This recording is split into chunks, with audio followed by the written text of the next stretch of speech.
வாங்க நம்ம இன்றைக்கி வந்து எல்லடை செய்கிறதுக்காக மாவு ரெடி பண்ணிப்போம். நான் இப்போ தான் ஆஃபீஸ் விட்டு வந்தேன். எங்கள் வீட்டுக்காரருக்கு அரைச்சி வைங்கன்னு சொன்னால் அவர் அப்படியே ஊற வச்சுருக்கிறாரு. இதை போட்டு நம்ம அரைச்சி எடுத்துப்போம். 2 கிலோ அரிசி ஊற வச்சுருக்கிறேன். பொன்மணி அரிசி தான் இது.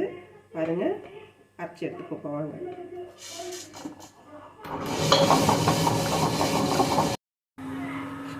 கொஞ்சம் கொஞ்சமாக தண்ணி விட்டு திக்காக நல்லா அரைச்சி எடுத்துப்போம். தண்ணி அதிகமாக விடக்கூடாது. நல்லா கட்டியாக அரைச்சி எடுத்துட்டு அதுக்கப்புறமா நான் எப்படி பண்ணணும்னு சொல்கிறேன்.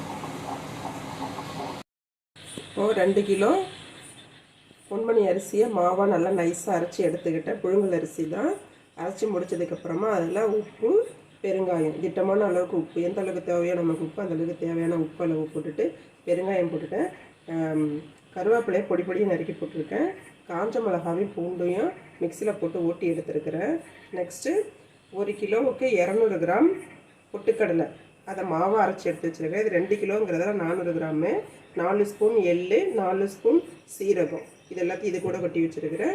இப்போ இதை போட்டு நம்ம இதில் போட்டு நல்லா மிக்ஸ் பண்ணி எடுத்து ஒரு 10 நிமிஷம் ஊற வச்சு மூடி வச்சிடலாம். ஏன்னா தண்ணி வந்து இந்த பொட்டுக்கடலை இழுத்துக்கணும். அதுக்காக பிசைஞ்சு நம்ம கொஞ்சம் நேரம் மூடி வச்சிடலாம். அதுக்கப்புறம் காமிக்கிறோம் உங்கள்கிட்ட.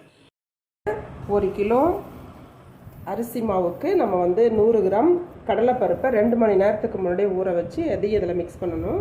நான் சொல்ல மறந்துட்டேன், அதை போட்டிருக்கேன் பாருங்கள். போட்டுக்கிறேன். நெய் வாசனை பிடிக்குன்றவங்க நெய் போட்டுக்கலாம், இல்லைன்னா பட்டர் போடலாம். இப்போ நான் எங்கள் எல்லாருக்குமே நெய் பிடிக்கும், அதனால் நெய் போடுறேன். நான் இந்த மாதிரி ரவுண்டாக ஓட்டி வச்சுக்கோங்க.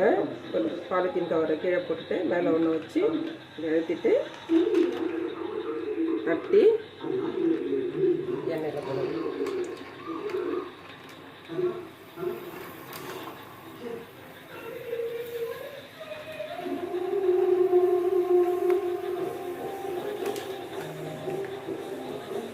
இந்த மாதிரி ஒன்று ஒன்றா எல்லாத்தையுமே தட்டி போட்டுட்டு கொஞ்சம் லைட்டாக செவந்ததுக்கப்புறமா நல்லா திருப்பி விட்டுக்கலாம்.